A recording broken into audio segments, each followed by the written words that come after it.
This is Jambo Radio. All right, we're going to start the show now. You ready, Shan? I'm ready. I'm ready. Welcome to the show. Thank you for having me. So good to have you here. I was going to say, I know I introduced you a little bit, but could you please give us a little bit about yourself, your background, and who you are? Just a little. Yeah, of course. So, that was an introduction and a half that you gave me, so it's hard to top that. But so, my name's Shan. I grew up in Glasgow. My parents didn't grow up in Glasgow. They're originally from Sri Lanka, and they came here, so I'm a second generation. Fantastic. I've had a bit of an upbringing. My parents were very, I would say, particularly my dad has a big influence on me, or had a big influence on me. He'd actually studied in the Soviet Union in Moscow. Okay. He got a scholarship. So right. to leave Sri Lanka, yes. At the time, they were, my mum and dad didn't have any money at all, nothing right. at all, but they studied themselves out, if that makes sense. There's a lot of that in history. Yeah, and so my dad got a scholarship to study in Moscow, and he went to Moscow, and that's where he learnt, I think, his left-leaning socialist values, I suppose, the best way I can describe it. Yes. And he came to Scotland and he settled in Glasgow after a number of years. That's always lived with me, the legacy of my mum and dad, and how they talk about you have to help those in the community around us. So yes, I work in business, but what can I do to help others is always at the core of what you do. And do you feel, so growing up in Scotland and being from immigrant parents, did you feel a bit different, or do you feel totally Scottish when growing up, or did you like the whole balance? Because I call it a combination of both cultures from your own, or how did you feel? I think it changed, you grow up and you don't know. I knew I was different. I went to school and I was the only person of colour in my year, Oh my God. back then. And I'm back then. I'm quite old. Really, so Get out. So I remember, you made I had loads of friends, but also I always knew I was different, and I was different. My family, we were different. We looked different, and even in the neighbourhood, we encountered kind of, I don't know what you call it, low-level racism when you're young. That's such a thing. But, so. We did stand out. So you felt you were Scottish. You talked like this, right? I talked like this, but I knew I wasn't. So I knew my roots, my heritage. That was really, really important to me. Yes. And the more I think growing up then, again, this repeated itself, didn't it? So when you go to high school, there's more people of colour, more people of, different heritages, but we tended to stick together. We all came together. Absolutely. All different ethnicities all came back all together. So we all knew we were different, but we were the same, if that makes sense. And some of my good friends are still, I'm from still the same. But then, growing up, I think in the 80s and the 90s, for me, there was some significant events that make you realise, I am Scottish, but I have to be different. I have to be different. I am different. Yes. And some of those events, for example, the murder of Stephen Lawrence in 1993, it still rings in my head that what happened to him. So that society is different, but you have to be who you are. Do you think Scotland is more progressive than other parts of the UK, or more inclusive? Let me say inclusive than other parts of the UK, because we kind of laud ourselves on, we're Scotland, we're different, we welcome everybody and all that. Do you believe that? I'd love to believe that. It's a really romantic feeling. Born and bred in Glasgow, and like I say, I feel I'm Scottish, but there's a part of me that says no, because I know growing up, I think facing what you face and certain events in life, you're not.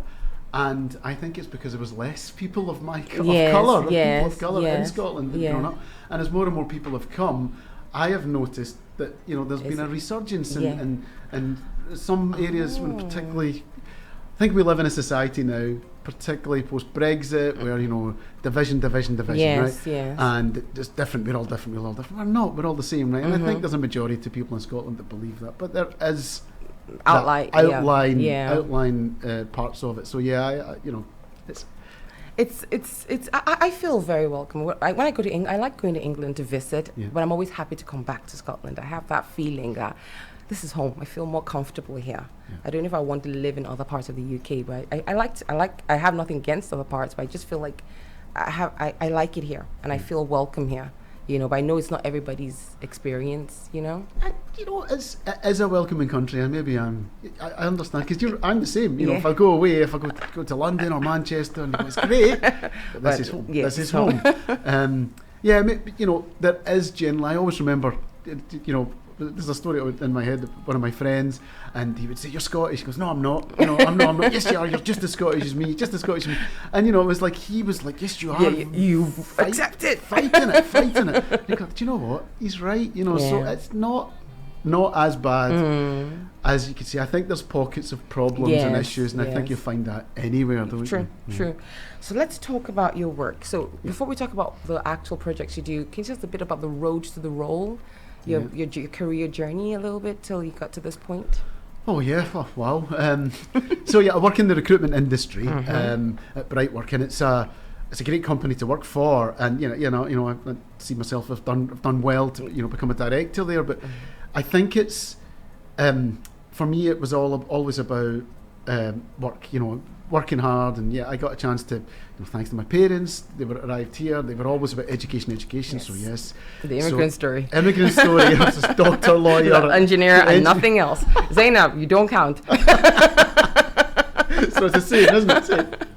So it's the immigrant story life over. But they made sure that I was worked hard at school, and I got into university, and I didn't become a doctor, a lawyer, engineer. I became a lawyer. I'm sorry. Oh, did you? Good for you.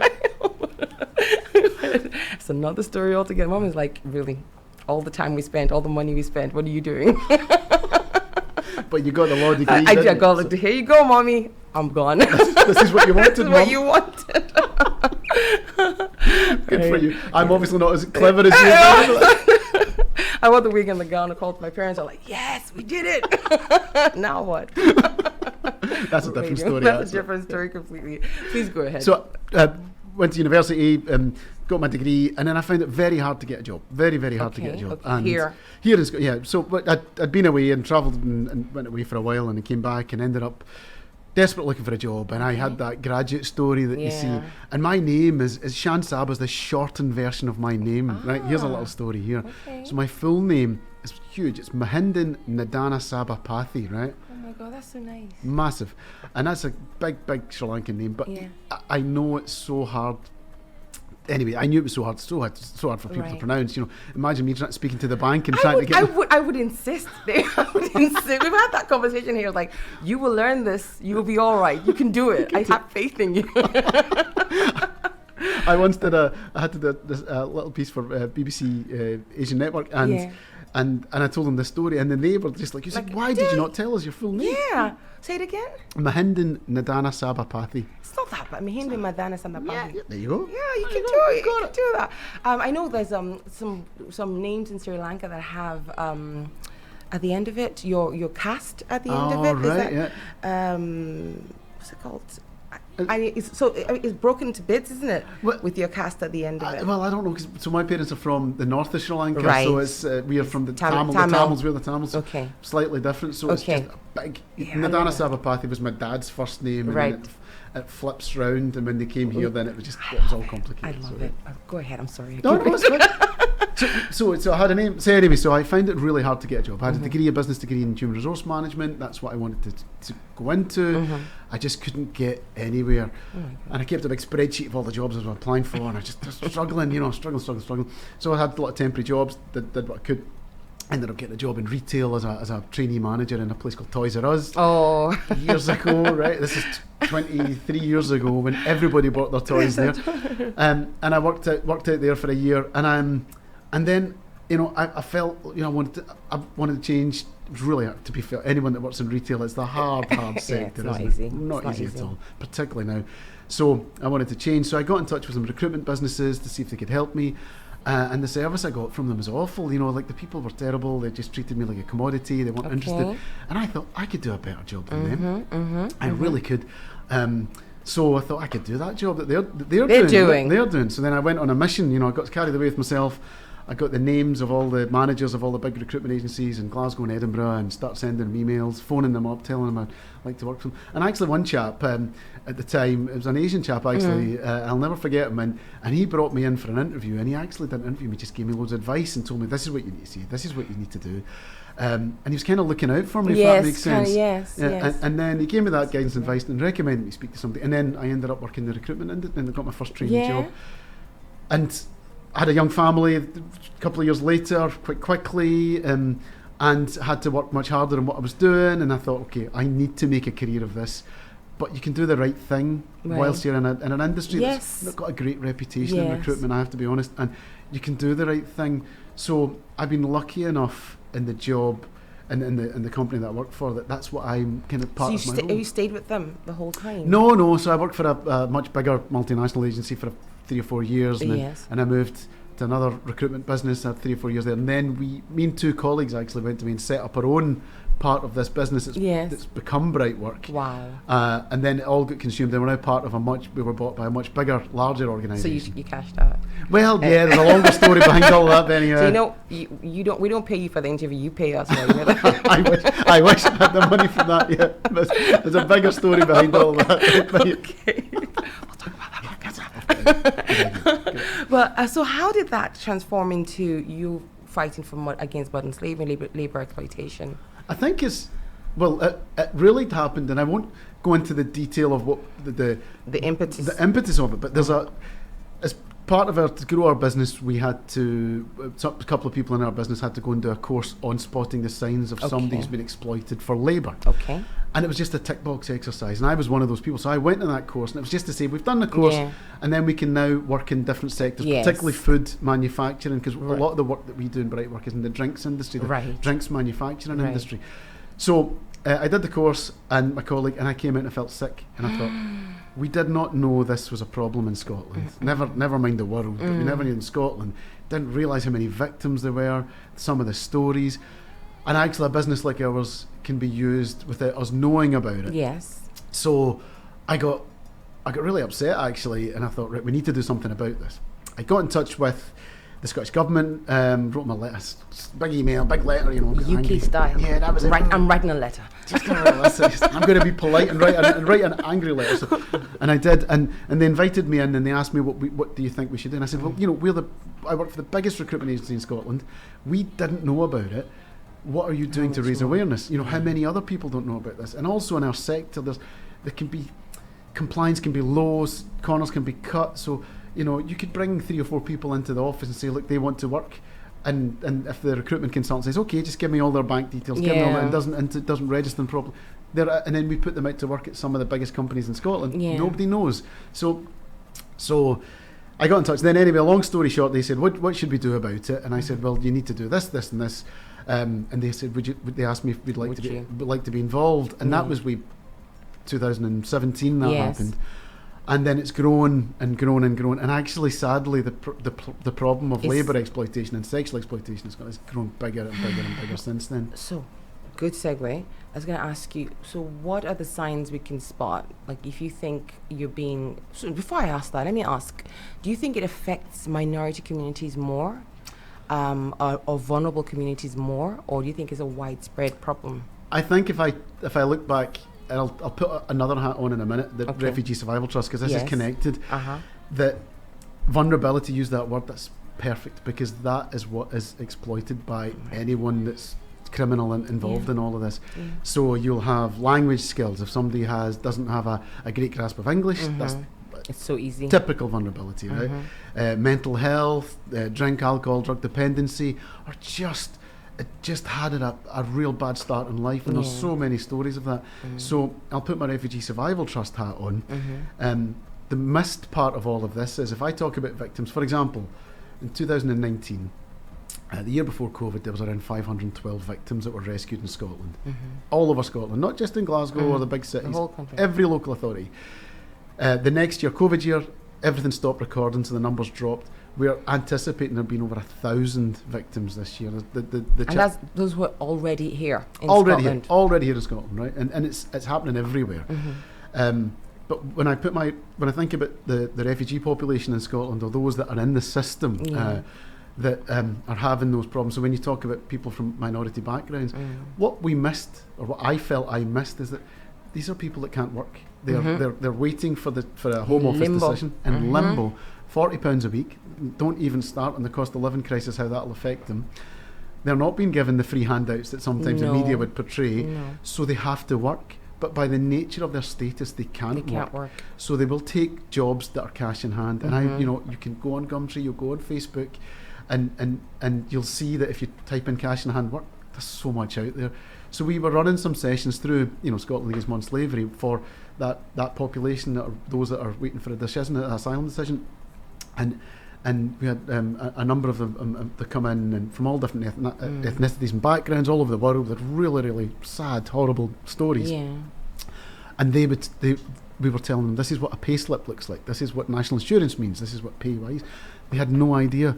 So my concern is that just by the fact that they don't have enough money to survive. Yes. They can't knowledge, and they don't have the knowledge. They don't have the knowledge. They don't have the right to work. There's a campaign about giving those seeking asylum the right to work. They don't have the right to work, so they will take exploitative work just to get by. So, but if they do get a positive decision from the Home Office, that doesn't mean that they're going to suddenly go, okay, I'm going to get a real job. I have a question about that, because I work on my other hat, I work with the vulnerable communities as well, asylum seekers, and there's something called the occupation shortage list, and it's ridiculous. It's terrible. You either have to be a surgeon, a neurosurgeon, or some top ballerina, or you work in care. There's nothing in the middle. So you get you waited all that while as an asylum seeker. You finally get your work permit by some by some good fate, and then you can only work in care. You're not allowed to do anything else. Who's making these decisions? What do you think about the shortage list? To me, okay, I'll just, I might get a little bit carried away with myself, but it's a joke, the shortage occupation list. It's just... there's no getting around it either. No, it's either you're the best of the best, which why would you be here if you are? So anybody who wants to work in hotel, even Burger King, you can't get a job in Burger King if you have the shortage occupation on your work permit. So why did you come? Why did you wait that long? So I don't. So we have this. In the UK, in Scotland we have a labour shortage now, don't we? Because of post-Brexit, people have gone home, they're not coming back, etc., etc. So they're retired as well. Retired, they've just left the market and they've gone. So we now have this issue. So to me, why can't we let those people work? And if the Home Office, I'm not going to decide, I'm not a Home Office, if the Home Office don't give them a positive decision, okay, but they've contributed, they've worked, they've earned some money, and let them work while there's a shortage on. When you look at that shortage occupation list and the jobs that are on there, it fills me with sadness because people want to work. They're desperate to work, and then they can't. They can only do... It needs to be reviewed. I think it needs to be... I know why it was set up that way, but it's not fit for purpose anymore to me. And here's my point. So for the first time ever, I feel like the business community now will take this up on board. Before, talking about refugees and supporting them, it's a bit political, isn't it? So businesses wouldn't want to get involved. But now Ukrainians are here.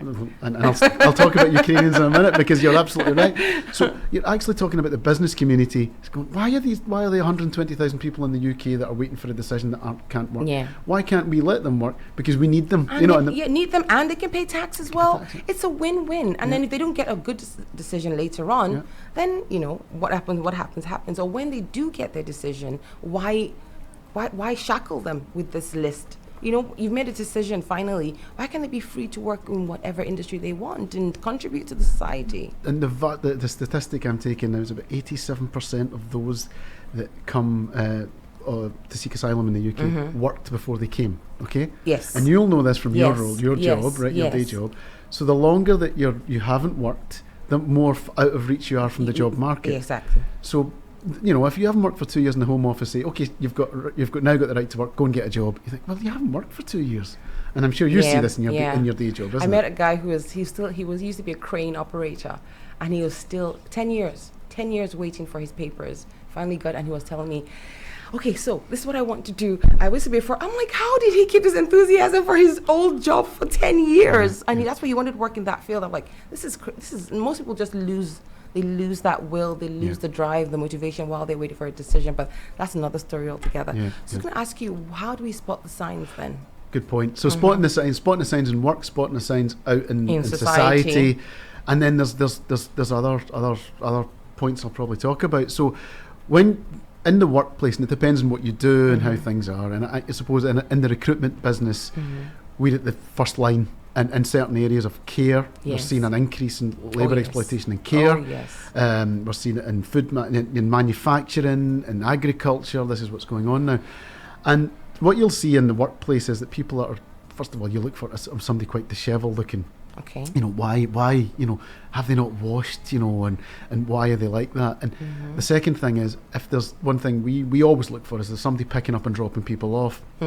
So I'll give you an example, real life example. You just mentioned Ukrainians there, and this is actually really close to home, because you know where we are, there's a ship. Yes. But in Edinburgh, there's you know, there's a ship in Edinburgh as well now. And what we're seeing in Edinburgh is there's people carriers coming, picking up Ukrainians who have the right to work, obviously, from day one. Another story. But they pick them up and take them, and they're taking them somewhere, and they're dropping them off again. The person driving isn't working, so we don't know where they're going, we don't know what they're doing, but they're working, right? So to me, that's the first sign. So you're looking at why are they getting picked up and dropped off? Yes. Who's driving, and why what's it? Why is it profitable for them? So that's picking up and dropped off. We're looking for physical signs. You see, sometimes somebody's been exploited for labour, will be physically abused as well. And also, like, if you're in the workplace, and it depends how diverse your workplace are. Of course, if you work in an office environment, it's not visible, right? Yes. But you know, there's a story about, there's a care home in North Wales earlier this year. Victims were they'd come through because the shortage care, as you mentioned, the shortage of occupational civil Indian nationals. They were working in care homes, and it was the care home staff that were looking at these workers were coming in. They were through a recruitment agency, and they were taking the food when the residents had finished and going into the kitchen and scoffing the food. You know. So we're hungry.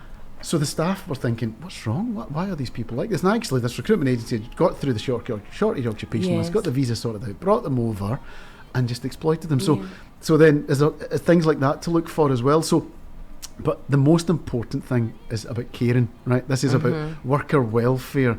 So what we can always look for the red flags, as we call them, right? But actually, if you don't talk to people, then you're missing it. Yes.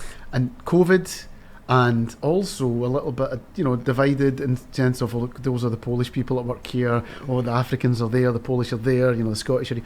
That's all. We're all working in the same place. We're all working in the same society. How are you? Oh, what did you spend your wages on last week?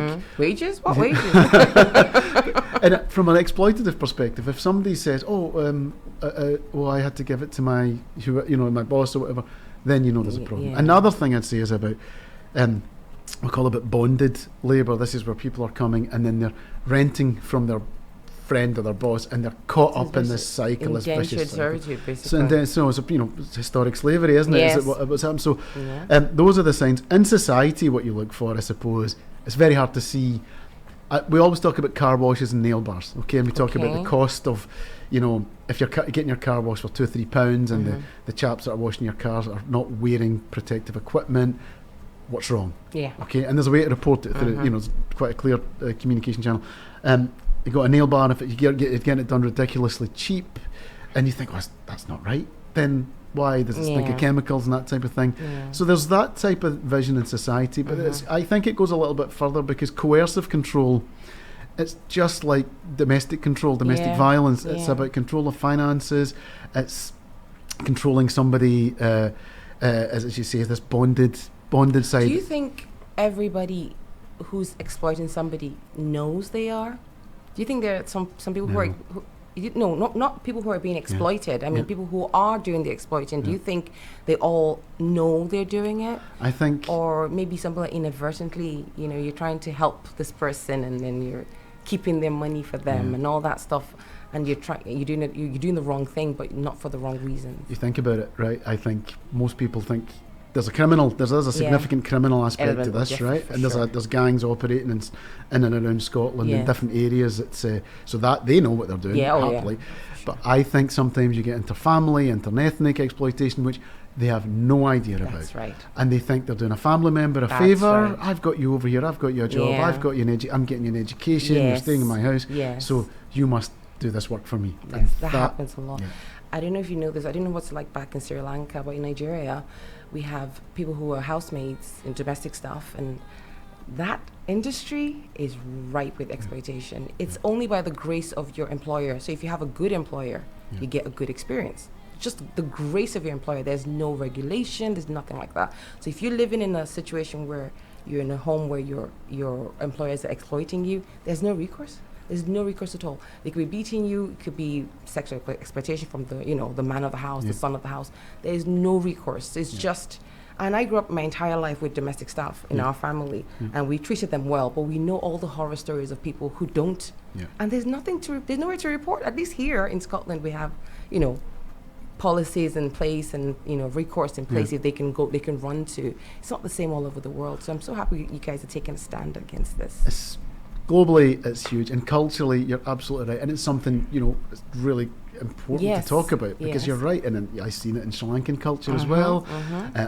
Don't get me even started in the Middle East and the exploitation of Filipino workers and African workers. Absolutely, yeah. The domestic staff in the Middle East, like I said, there's an odd family that are quite nice and they treat them, but in the general sense you get is that the domestic staff are in a very precarious situation in the Middle East. They take their passport from as soon as you arrive, your passport is taken off you. That's a red flag. That's right. Yeah, that's right. Controlling. Yeah. So don't we're talking about Scotland.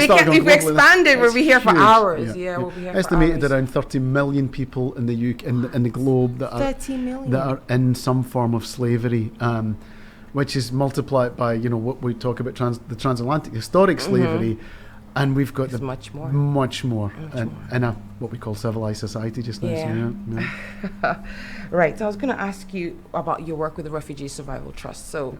What do you mean by Refugee Survival Trust? So the charity Refugee Survival Trust is honed around those that are destitute. So this is those in the system that are at their last. So point. they were refugees. They were or are or still currently are or still, and they are just destitute. They have they have nowhere to live. They have nothing, and at their last final. And the Refugee Survival Trust provides them accommodation, eventually loans and support for travel if needed. And it's a charity that's been really at the core of supporting the refugee community across Scotland for years. Now it's evolving, as the system changes. So there's a lot more about the campaign for the right to work, which is where that's connected. Absolutely, the right to work, and actually raising awareness. And I suppose in my role as a trustee, it's probably taking this to the business community. So. I know the business community will now listen because they have problems, right? Yes. Because if they don't, because when you only empathise when it affects you. I've got to be really brutal here. During the times of European migration, there wasn't refugees. It doesn't matter. We've got hundreds of people coming from Romania, Bulgaria, Poland. Yeah, we're all right. Now there's a problem. They'll join in, and that's my role, is to keep raising awareness about it. And I'll tell you, if you have Ukrainians poor Ukrainians that are coming here, escaping conflict, and I'm not dismissing what's going on in Ukraine. They have the right to work from day one, which is great. But it's created a two-tier system with no barriers. No barriers. No shortage of occupation list. No shortage of occupation list, so they can work straight away. They have their barriers. Their English is they don't have a great level of English, but they've created two tiers of those seekers. So you can't tell me that those. So obvious. When you left Afghanistan, when we watched in the news in Baghdad airport, you can't tell me that they weren't fleeing conflict. But there's those that we've supported are still in the system. So, or Syria, or wherever. So, sorry, I've lost my chain of thought. We were talking about the Refugee Survival Trust. Yes. So let's not lose sight of the fact that there's people here, there's human beings here that they need support. They have been through hell and back, really, and they need that support. And I think, so if I talk about the Refugee Survival Trust and actually now raising awareness of the issue, and I think as long as there's publicity about crisis after crisis, and there's a shortage of workers, this is something, I'm going to use a really bad word, it's for us to exploit and say, well, okay, with the business community to listen, the Scottish government, a lot more able to listen. Obviously, immigration isn't a devolved power, but this is about trying to bring everything together and keep banging that drum. So how do you rest? How do you ever get tired of fighting this fight? Because it's not something that, it doesn't end, does it? No. So how do you cope with all of that? How do you balance things out? At the end of the day, do you go, okay, it's the end of the day, I'm dropping that now, start the fight in the morning? Or do you think about it? I think I have to be really honest. Sometimes so coming from a background in business and in recruitment, it's really fast paced, right? And everything's going 100 miles an hour. That's the first point. And then when something like this, if you want to affect change, you're dealing with the government, you're working in the charity sector, nothing happens quickly. Nothing. So for me, I find that frustrating. And my mind always is running really, really quickly. But sorry, to go back to that, is that I don't know, is it I've had to do a lot of self-reflection over the last 5 or 6 years. Yeah. Who I am, what I am, why are we here? Yes. Taking all of this perspective. Not just here to make money and die, okay, in my opinion, right? And have some parties. And have some parties. Enjoy it. I do it again. Proper parties. Yeah. Don't get me wrong, I love a good party. I love a good dance. I love a good party. But so I suppose, I feel that there's a calling to try and support those people that don't have a voice. Yes. And I'm so lucky with the employer and the work that I have at Brightwork, because it's so understanding. It all goes hand in hand, because actually it's raising awareness of the good things that our business does. Yeah, and you can also use them to find jobs for those and who use them need just it. for others. And actually, then if we're supporting others that supports that, then it's all been really brutal. It's really good PR for our business. So I understand all that. So so when I go home, yes, I do try and wind down, but there's always something going on. Somebody in help in need. There's something, and my mind is always working overtime on what needs to be done next. So what do you see as the solution? I know that's a massive question. Isn't it? What do you see as what would you like to see happen in the industry with modern slavery? Do you think it will ever end?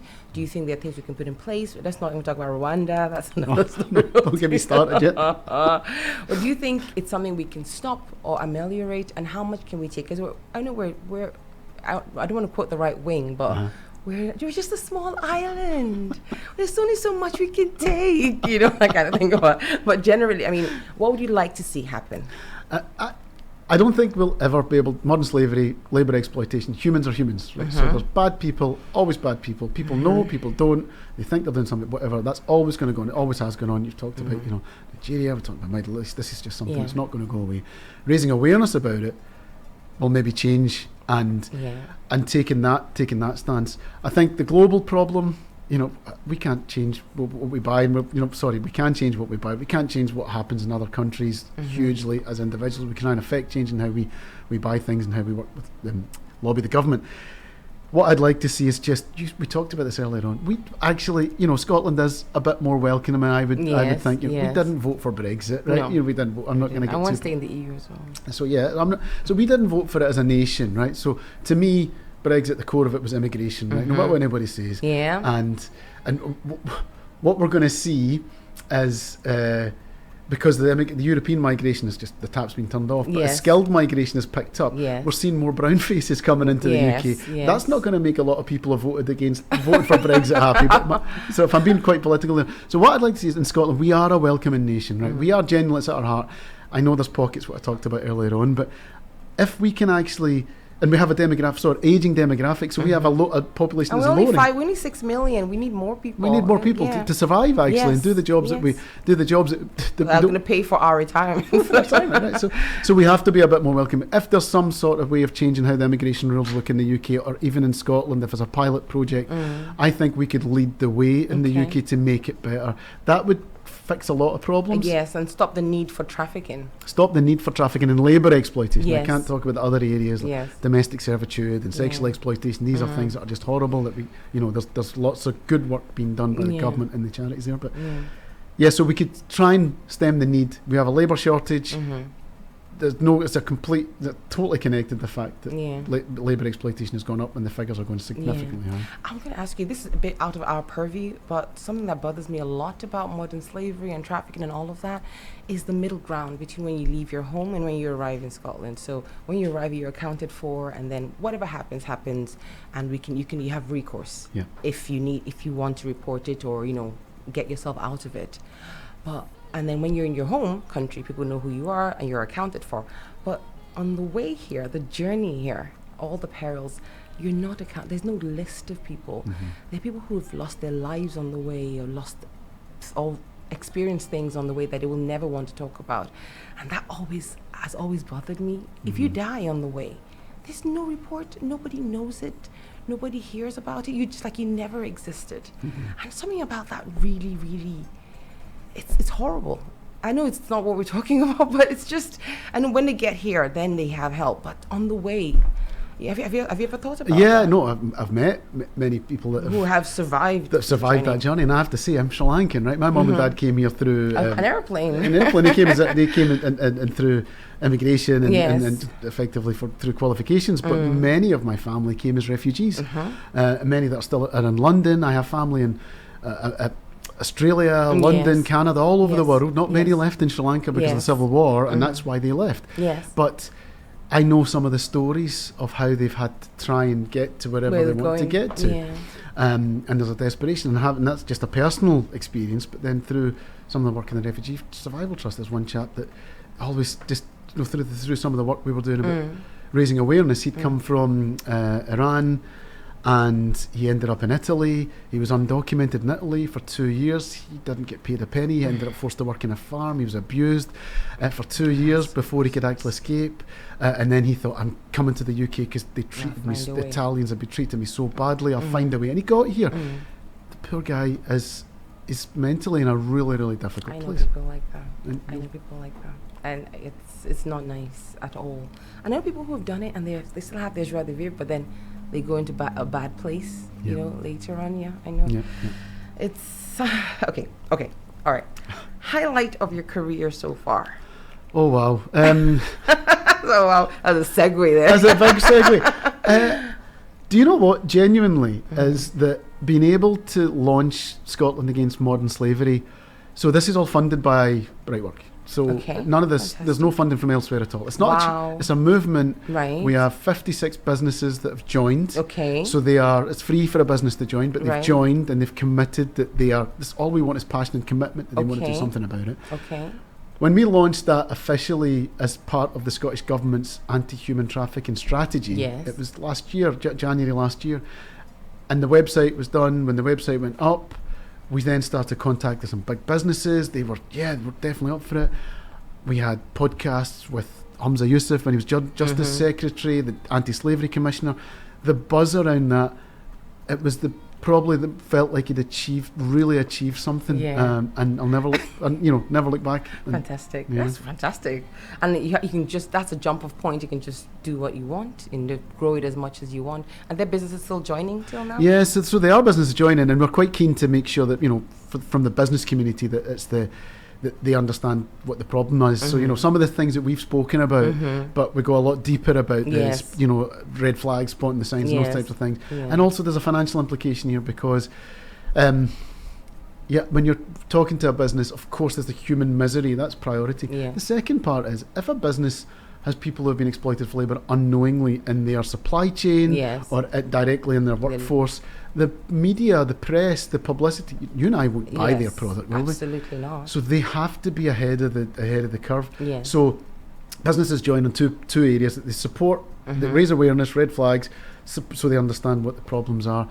If a victim is rescued in Scotland, and if that person becomes a survivor, as we call them, and they want to work, and they have the right to work, we've talked about that, they have the right to work, then we guarantee them we'll get them a job with one of those businesses, a full-time permanent job for as little to long time as they want. And that gives them a start. And there's some great examples of that, some horrible stories about how it not worked, and it's really sad because we've not managed it properly, and some really positive stories about people's lives have changed and they're now settled into society. Yes, fantastic.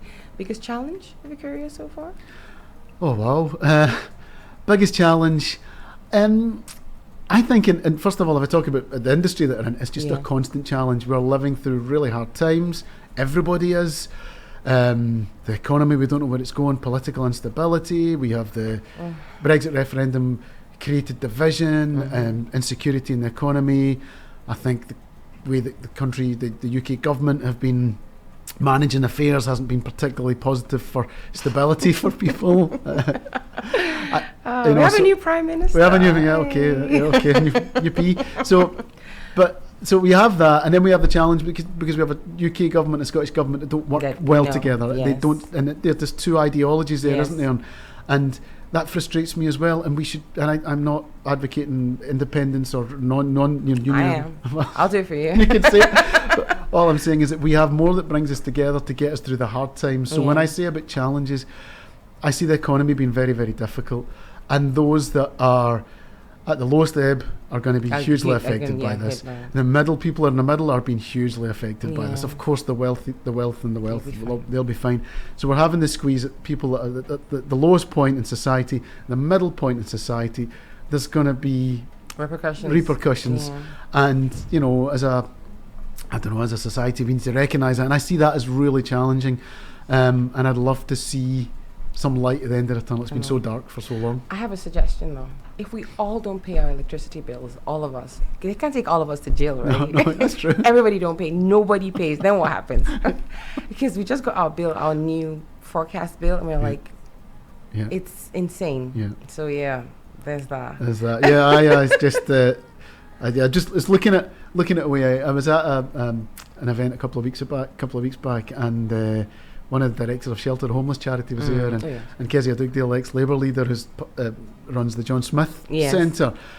And I asked him the question, is there any light at the end of this? Because it just seems to have been so dark. And actually, the politically and economically, and the director of Shelter, a lovely chap, Osama, and he said, yes, he can see the green shoots of societal change, and he sees that, the Black Lives Matter movement was the start of this, and people are now, this is now something involved, that's involved, and it's invigorating people, and society start to see that there's a difference that can be made. I don't think we're there yet, but we're getting closer. Okay, I hope so, because you hear that, that there was that at that time, and then it settled, and then they moved on to other things, but even any change is moving the needle just a little bit. You're right. Do you want to talk about Rwanda, or you want to leave that alone? No, just to leave that one alone. I think that's actually, there's one thing I would say is, to talk about Ukrainians that are coming that are undocumented. If they come undocumented to the UK, there's a risk that they could be transported to Rwanda. Just horrible what they've left in Ukraine. But can you imagine the Home Office actually doing that? First of all, I have done a travel segment of Rwanda. It's very beautiful. Yeah. Okay, it's not what people. So let's they could do worse than Rwanda. But then the policy itself is, I know people think Rwanda and the war torn. It's not. They've completely regenerated their country and the economy. So they're doing all right, And it's, but taking people who are looking for something in one place or another is just. Yeah. Who came up with it? Who came up with that? To tell me, I have no idea, but it's obviously been government policy, and the previous Home Secretary has been involved in it. It's the kind of thing you suggest, and people laugh in the boardroom and then move on. They don't actually make it into policy. It doesn't make. How did? Okay. It's immigration, isn't it? And it's about stopping people wanting to come here, and that's this whole rhetoric around Brexit and immigration. It's just part of that. It's just, I think they're pandering to a part of society. Yeah. Right. Any advice you have for those who are listening right now, who want to get involved, who want to help, or who want to spot the signs? You've told us about how to spot the signs already, or just in general, anything you'd like to tell the listeners in general about what you do and the fight against labour exploitation? I think first there's a website there, Scotland Against Modern Slavery.co.uk. It'll give you, if somebody thinks that they might be a victim, because the big important part is you don't know you're a victim, right? Absolutely. So if you think you can see, they'll take you to the Modern Slavery Helpline website, and you can report if you need to, if you want to. And there's support there immediately. The government are contracted in that they'll do that immediately. So that's the first point I'd make. With regards to spotting signs, please, what I'd say is don't panic. And I think many people, when I first did the course and I came back and it was tears and. Yeah. You're exploited. You see it everywhere. You see it everywhere, and you think, and you read too much into it, and you see houses of multiple occupants, and you think, there's too many people in that flat. There's too many. What's going on there? And don't panic, right? As the first thing. Yes, it is a problem. Yes, it is growing, but just be aware of it and and know how to spot the signs. Educate yourself. So you go onto go onto the website. There's many other organisations, anti-trafficking organisations that are out there as well that can support you what those signs are and how to report it. But the most important thing is just to know it exists, and acknowledging that we have a problem is the first step. And the amount of people that have said, I didn't know that doesn't happen here. That only happens in Birmingham or London, or that's in the mines and in Africa wherever. Back in the day, or domestic servants and Sri Lanka. It's not. It's happening here. Accept it. It is happening right across the country. Fantastic, Shan. It's been amazing talk. I could talk to you for hours. It's an hour. It's been an hour already, believe it or not. Wow. But I could talk to you for hours. It's been incredible. But I want to say one thing I always ask my guests before they go. I'm going to wind up, but before that, Could you tell us 2 things about you that people who know you might not know about you? Okay, the first thing, and this is probably... Oh, you're primed, ready to go. I'm ready to go. Most people are like, oh, God, no. And you're like, okay, so number 1. The first thing, actually, most people who know me will say this, but I'll just tell this as part of this. When I went to school way back in the 90s, high school, would you believe a documentary films we made about a chap in my year who pretended he was 16 and was actually 32. And I heard that story. his name was Brandon Lee, right? Or his fake name is Brandon Lee. Oh my God. And there was a documentary made by the chap that was in my school, a guy called John O'Macleod, and he's made this film documentary. It's been out in some of the independent cinemas. Yes. It's been really well reviewed. But I was in this chap's year. I've got a really short bit in the film. Was it you? No, I don't think I'd pass for being 16 ever, but even 16. So that's probably the first thing, and that's it's a film called My Old School. And it's out Netflix, not Netflix, iTunes and Amazon. We're gonna check it out. And the second thing is, let me think. Do you play the piano, the violin? Actually, no, I don't. Are you a ballerina? Reno? I did play the piano for a short period of time. I wasn't very good at it.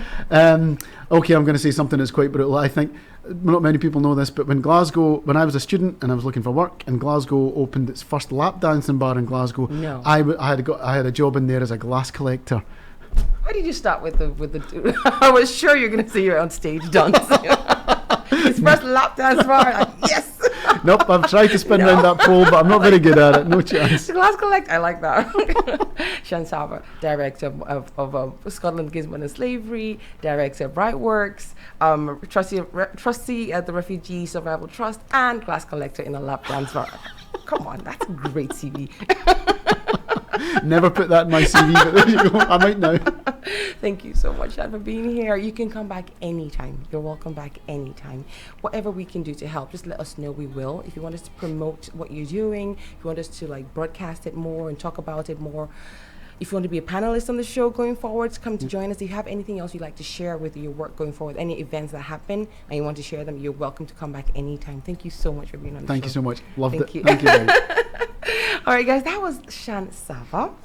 He is a director at Brightwork, the biggest recruitment agency company in Scotland. He's a founder of Scotland Against Modern Slavery, and he's a trustee on refugees at the Refugee Survival Trust. He was here with us today to talk about his work, all the things they've done against modern slavery in Scotland, raising awareness that happens in Scotland, and talking about his life road to the role and all the amazing work he's doing. It was amazing having him, and right now we're going to close that off with playing You Follow You by Chike and Gyaki. I'll see you on the other side.